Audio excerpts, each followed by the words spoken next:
Welcome to Luca is a Billionaire, where the only thing I invest in is your answers. You start by confirming what kind of paint you're removing and why speed matters. Latex behaves differently versus oil-based.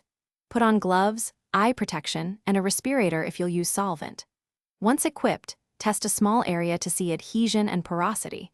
This tells you whether to use a chemical gel, a mechanical method, or a pressure washer. Use a scraper at a 30 degrees angle to lift loosened paint, and make sure to contain runoff with tarps and absorbent pads. Once the test confirms your method, apply a chemical gel evenly. Wait until the paint softens and ropes off. This is safer than over-scrubbing. If you choose pressure washing, set 2,000 to 3,000 psi, use a 15 degrees nozzle, and keep 6 to 12 inches from the surface to avoid etching. For remaining patches, use an orbital sander with 40 to 80 grit.